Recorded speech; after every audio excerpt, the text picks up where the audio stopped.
We are celebrating motherhood and baby care segment at the 8th edition of Cbme. I'm Sonia and welcome to Brandtux, and today we are joined with Mr. Yogesh Mudra, who's the MD of Informa Markets. Hi Thank you for Sonia, joining nice us. having you here at Cbme. Pleasure to have you with us. So, the child and the baby and motherhood maternity segment Yeah. is a very flourishing industry, and the whole segment, it kind of builds memories, lifetime memories, and you at CBME are kind of catapulting the whole Yeah. thing and the industry. So, give us an overview of the CBME edition.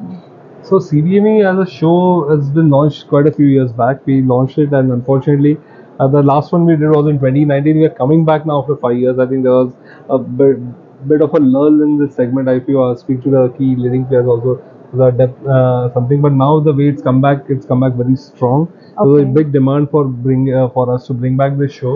And Okay. on that basis, I think we have got some very leading exhibitors coming and Sure. participating. The segment itself, I would say, just look at apparel. It's going to be a $27 billion industry, growing at 15% plus CAGR. Or even the baby products industry, which is going to be about a 7.5 billion, 7.7 billion to be precise, in next 3 to 4 years. I think that shows the scope of this industry. I think India is developing. India, the income levels are rising, aspiration levels are rising. Parents don't really mind spending for the best quality of product for their children, for their babies. Parents are looking at their own perspectives. The mothers are looking at their own perspectives in a Right. different way. So when they are expecting mothers, they want the best quality products for them. So I think something which and things are getting affordable now.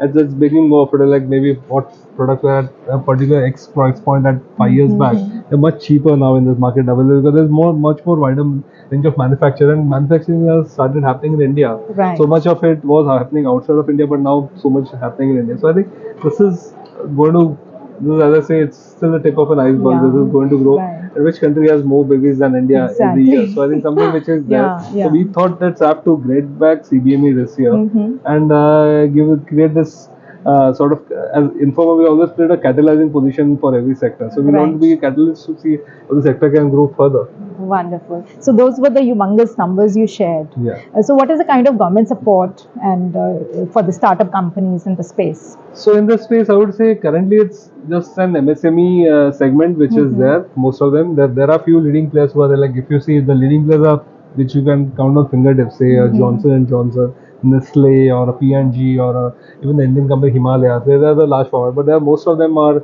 MSME. So they are getting the MSME grant from the government, which is there to do that. Okay.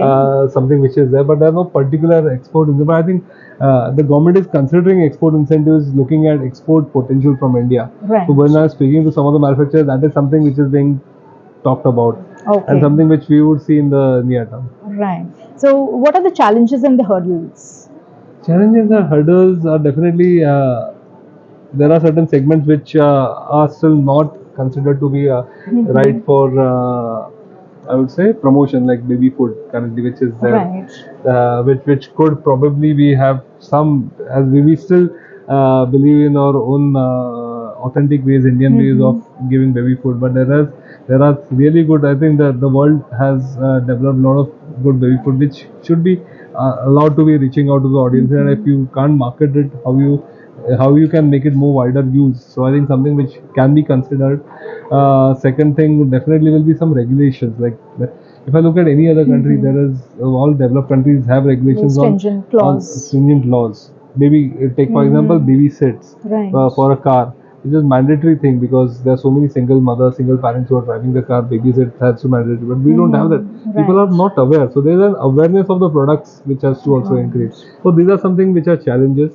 I think this is, not normal for any developing country, but I think with the way sites we are, the way we are growing, I think awareness increasing. I think next few years we can see a sea change. I think in the adoption of many of these products. Right. What's your take on the natural and the organic products? That's something which I think every parent would love to do. That I think adopt natural. They don't want to have artificial elements or ingredients in the products which they are using for the babies. So they would want to more, and that's the segment which is the fastest growing segment, even in the baby segment also. But as one of the interactions with our doctors, expert doctors, they say there are a lot of products which are also being promoted as natural and organic without having that. So as parents or as consumers, you have to be conscious of what's really natural, organic or not. So if you are able to differentiate that, I think should not be a problem. Can you share some innovative products and the trends? Innovative products, Technology. I think there are so many educational toys which have come up. I think there are the kids getting addicted to gadgets. I think how do you Right. create those toys which can pull them out of the gadgets? There are a lot of innovative products like there are I would say radiation-free gowns Right. for expectant mothers because we are all sitting in radiation Right. environments. There Yes. are breast 20. pumps which will help you, and you have the product which will help parents to do. There are a lot of so many products which will make the life of a mother convenient, babies convenient, children convenient. So I think something which is unique and I think most important they're getting affordable. Right. That's a healthy sign. That's a good Very sign for an nice. industry. How can this industry contribute to the whole Indian growth story? I think we are a part of manufacturing. I think Yes. this industry is a part of big manufacturing push. I think for Indian growth story to really push is in terms of exports. I think Yes. what I can compare now because we are doing this show after 5 years. Yes.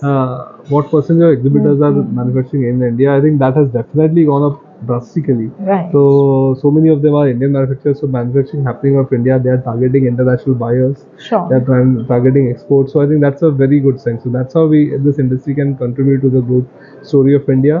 At the same time, contribute to the growth story of the future generation in India. Really. Right. So you are a parent. How was your childhood back then versus now?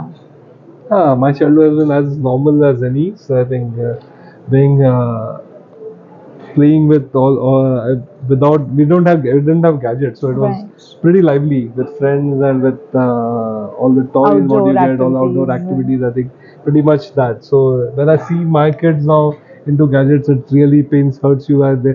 And you don't find kids playing nowadays. Right.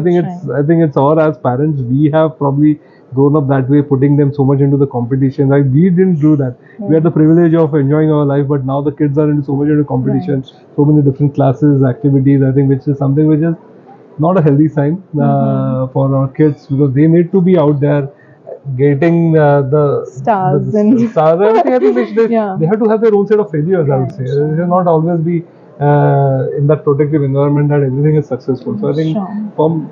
I think that's something which I must say that we as parents have been guilty of. Right. So what does the future look like Future, I think, looks like for the industry? for the industry, I must say, I think it's super bright. As I said, it's a tip of an iceberg. Right. There's so much to do, so much can happen. So the adoption is happening at a very fast Right. pace. Right. I think, but at the moment, the sector is currently still the products which you see mostly adopted in the metros and the top tier cities. But Right. once it percolates to the tier 2 and tier 3, I think Right. that's when the The real growth magic is. will happen. Look at any other sector. Look at you visited our show Yes. Cosm Prof, Yes. which Yes. is Yes. on beauty products. I think when the beauty revolution happened in 90s when we had few Miss Worlds and Miss Universes at that Right. point of time, that's when you saw the salons entering the nooks and corners of the city, Absolutely. and that's when the beauty Exactly. sector exploded like Yes. anything. So I Yes. think Yes. this is what I see. Maybe not in next couple of years, but take time. But 5 to 7 years, I think this will go because these are the products which will definitely make life convenient and much more easier and growing up much more easier. Wonderful. Thank you so much for Thank you so chatting much. with us and keep spreading the smiles and bringing joys to Absolutely. all the women, pregnant women Absolutely. and Thank you so much. babies. Thank you so Thank you for much. joining us. Thank Yeah, you. thank you.